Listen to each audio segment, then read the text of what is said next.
Assalamualaikum warahmatullahi wabarakatuh. Perkenalkan, saya Aldi Purmana Putra, mahasiswa dari Departemen Ilmu Ekonomi Syariah IPB University. Di sini saya akan menjelaskan dan juga mendemonstrasikan mengenai uji ARDL. Nah, sebelum itu saya akan menjelaskan terlebih dahulu apa itu ARDL. ARDL atau Uji Autoregressive Distributed Light adalah metode regresi untuk menganalisis hubungan jangka pendek dan panjang dalam data urutan waktu atau time series, terutama saat variabel memiliki integrasi yang berbeda. Nah, RDL ini penting digunakan karena memang bisa digunakan untuk variabel dengan integrasi campuran. Kemudian efektif untuk sampel kecil hingga menengah dan juga menguji hubungan dinamis antara variabel ekonomi. Nah, siapa sih yang menggunakan ARDL ini? Biasanya itu digunakan oleh ekonom dan juga peneliti untuk menganalisis mengenai makroekonomi. Lalu yang kedua juga pemerintah dan pembuat kebijakan juga menggunakannya, di mana mereka menggunakannya untuk menganalisis dampak kebijakan ekonomi. Dan yang terakhir adalah orang yang berbisnis ya teman-teman, dan juga akademisi untuk mengetahui hubungan variabel keuangan dan juga manajemen. RDL ini cocok banget nih digunakan saat ingin mengetahui hubungan jangka panjang dan pendek dalam regresi. Kemudian jika variabel tidak seluruhnya I0 atau I1.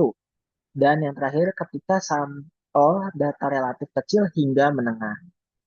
Lalu RDL ini juga dipakai atau diterapkan oleh lembaga ekonomi dan juga keuangan, kemudian lembaga kebijakan publik dan juga bisnis ya teman-teman.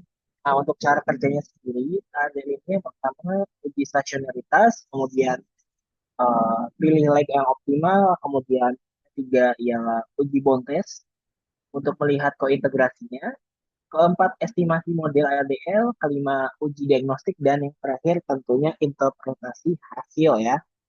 Nah, langsung aja di sini saya bakal share screen. Eh, Pada kali ini saya akan menggunakan aplikasi Stata ya teman-teman untuk mendemonstrasikannya. Nah, sebelum itu teman-teman harus sudah menyiapkan terlebih dahulu datanya ya teman-teman. Di sini saya sudah memikirkannya dari tahun 2007 hingga 2017. Kita copy dulu. Habis kita copy, kita masuk ke statanya. Langkah pertama teman-teman masukkan dulu terlebih dahulu datanya pada data editor. Nah, paste with variable names. Oke. Selanjutnya, di sini teman-teman pada menu common ketik ya teman-teman gen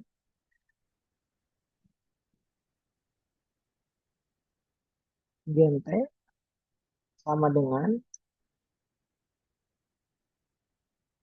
n gitu. Nah,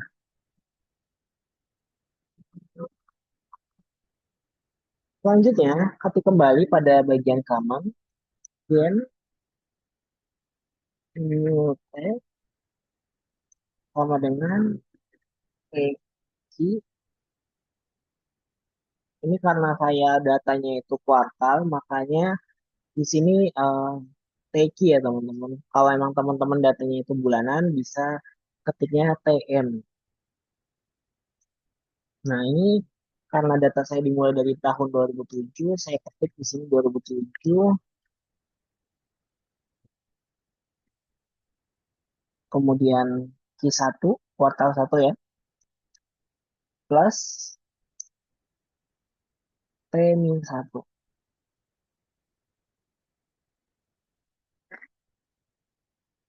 Nah, selanjutnya itu kita ubah dulu jadi kuartal ya teman-teman. Eh, di sini teman-teman pada bagian kanan tulis kembali format,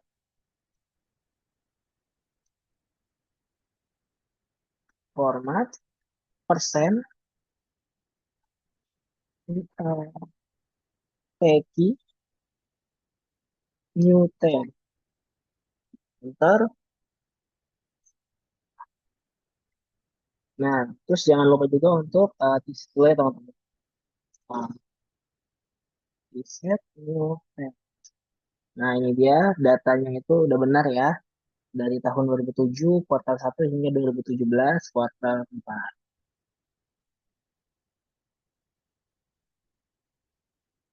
Nah, langkah selanjutnya kita uji stasionaritasnya terlebih dahulu. Di sini datanya kan tadi ada dua, yaitu harga sama permintaan. Nah, di sini kita ketik dulu, kita tes dulu yang permintaan ya. The Fuller permintaan. Nah, di sini kita bisa lihat bahwa tes statistiknya itu lebih kecil dibandingkan critical value-nya. Kemudian untuk p-value-nya juga sudah semestinya stasioner ya teman-teman 0,000. Maka dari itu data permintaan ini sudah stasioner di tingkat level. Selanjutnya kita juga tes yang data yang harga ya.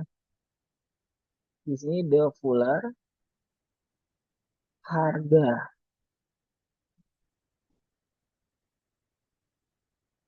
Nah, di sini bisa kita lihat bahwa tes statistiknya ini masih lebih besar dibandingkan critical value. Kemudian untuk p-value-nya juga terlihat memang ini datanya belum stasioner ya.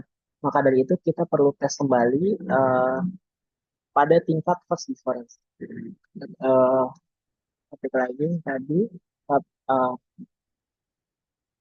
nah, di sini teman-teman bisa eh, tambahin D titik. Nah, itu artinya difference ya teman-teman. Karena memang kita bakal menguji di tingkat difference. Enter. Nah, ini udah kelihatan bahwa statistiknya ini lebih kecil dibandingkan critical value-nya. Kemudian p-value-nya juga sudah stasioner. Maka dari itu data ini stasioner di tingkat first difference.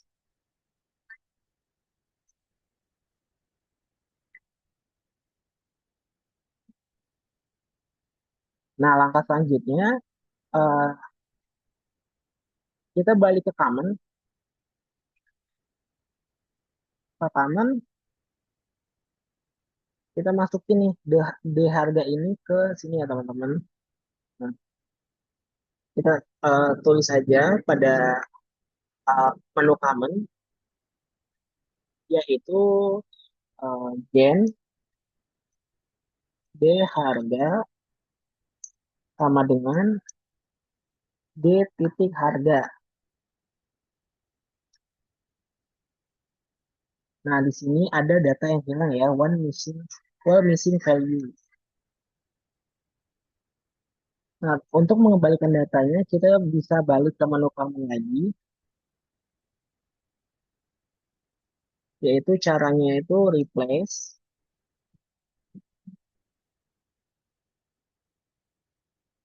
D harga nol, nah, sama dengan nol if D harga sama dengan titik replace D harga sama dengan oh sebentar teman-teman, ini ada yang salah ya. Nah, ini dia. Nah, ini udah balik ke datanya. One real change rate.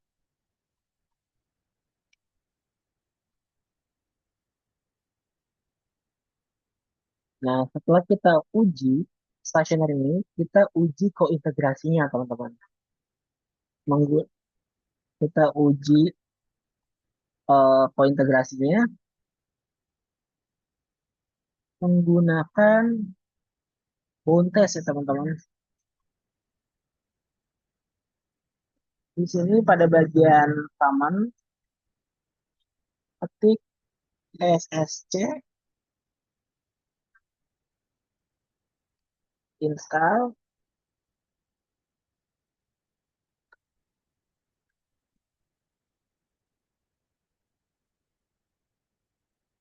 ARDL.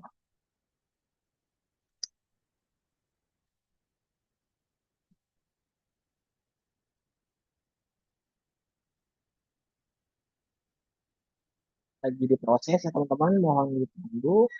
Ah, nah, selanjutnya kita bakal melihat leg dari permintaannya teman-teman.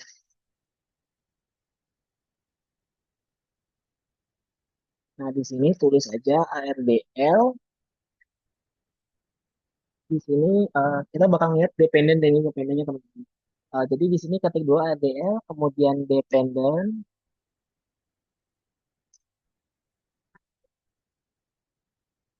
Nah, perlu teman-teman tahu pada demonstrasi ini, dependennya itu permintaan dan independennya itu harga ya teman-teman.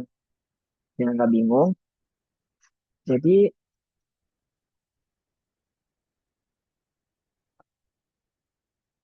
permintaan,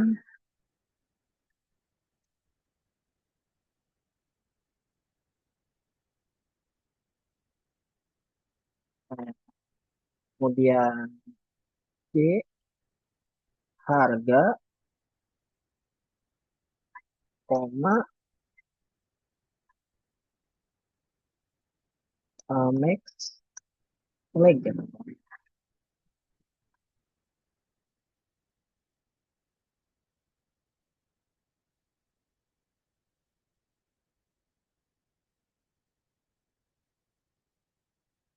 Ya, A, IC.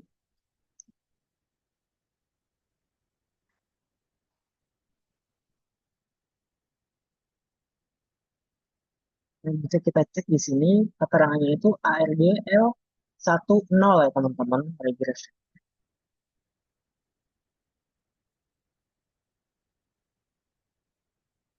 Nah, selanjutnya itu kita bakal melihat eh, pada bagian common yaitu ketik matrix list, matrix list, kemudian eh,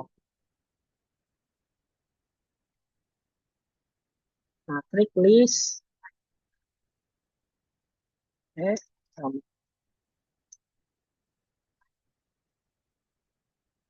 dalam kurung leg.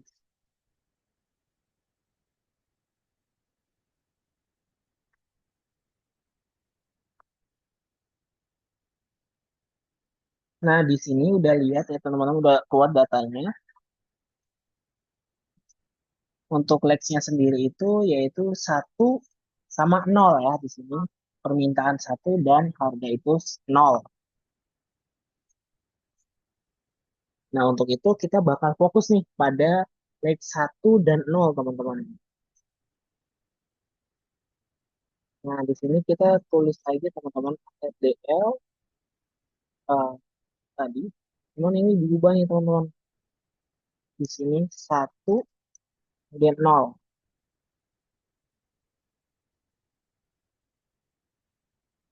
Ini max-nya dijalanin.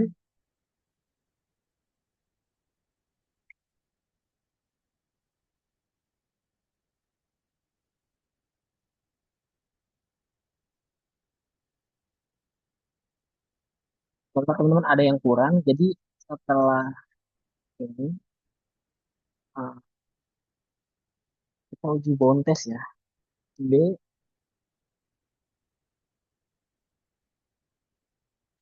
eh, nah, kayak gini.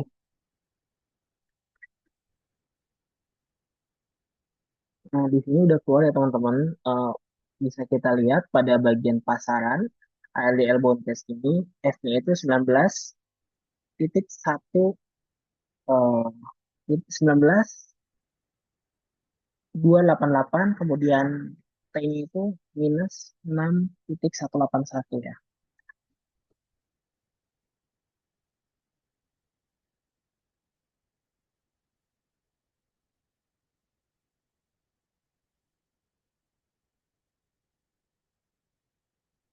Nah,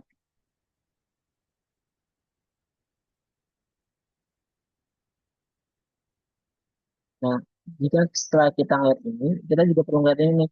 Ini tingkat signifikansinya itu 15% sampai 5% ya teman-teman. Nah, untuk itu kita juga harus lihat yang I1 ini yaitu underboard. Nah, ini nilainya itu ialah 5,73.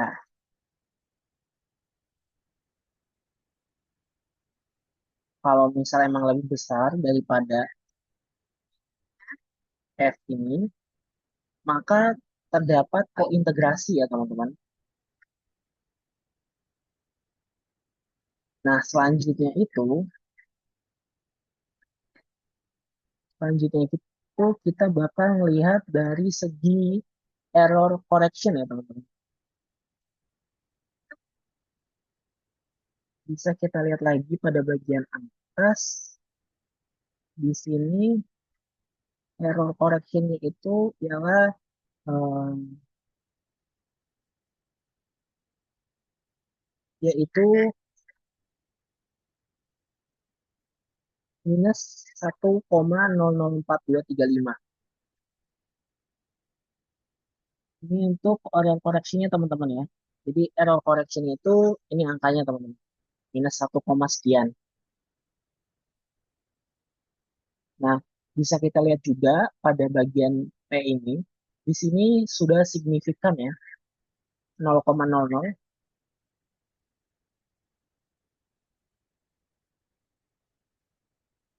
Nah, selanjutnya itu yang ini udah menuju akhir ya teman-teman. Selanjutnya itu yang terakhir kita lihat kita bakal uji asumsi klasik teman-teman. Caranya itu pada menu command teman-teman bisa ketik yaitu start, kemudian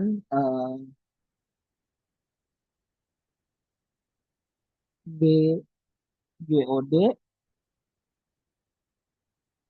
frame, koma, Lex dalam kurung satu.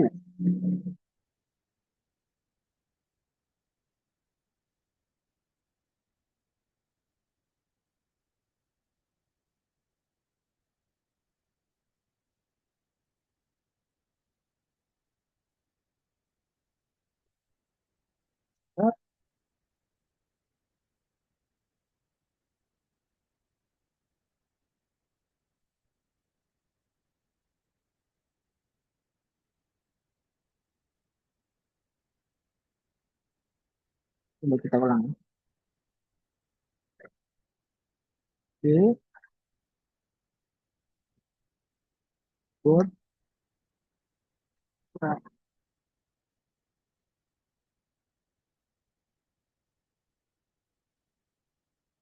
Oh, ada ini teman-teman. Maaf, salah. Jadi tadi ini nggak ada E-nya, ini ada ini ya teman-teman. Bisa direvisi ya teman-teman. Tapi pas teman-teman nyoba, koma, Lex satu.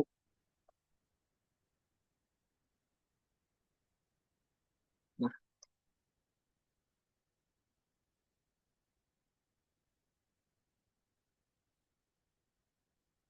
stop. Bentar,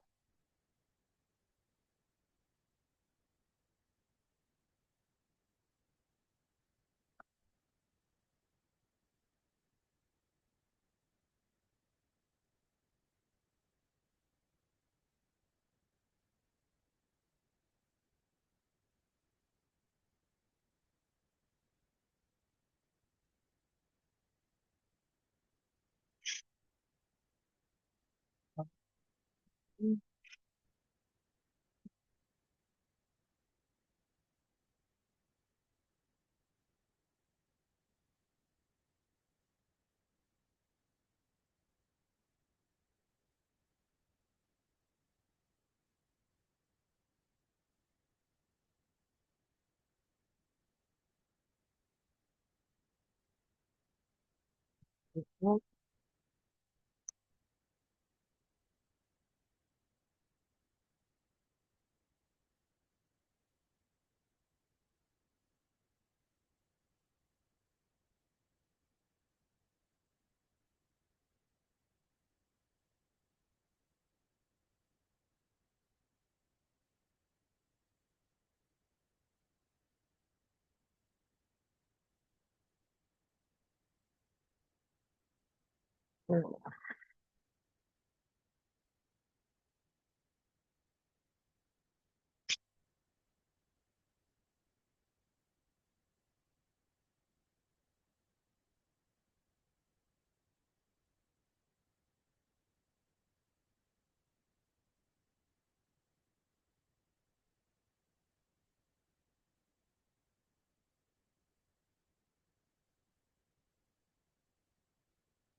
Kita coba ketik ulang ya teman-teman pada bagian ini. Mohon maaf ada sedikit salah tadi. Uh, Restart. Oh, B Godfrey teman-teman. Mohon maaf tadi salah ya teman-teman. B Godfrey kemudian Lex satu ya, gitu. Nah, di sini udah keluar teman-teman. Aduh, mohon maaf ya.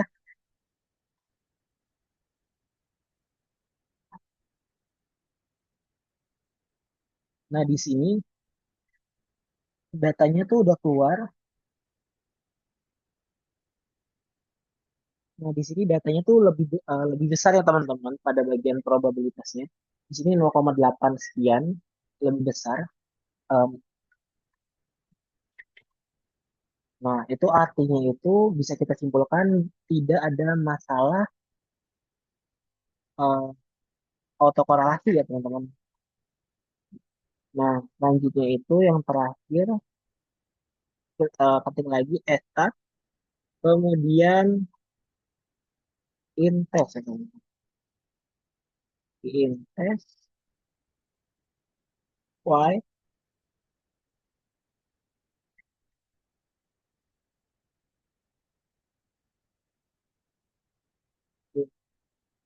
oh, koma.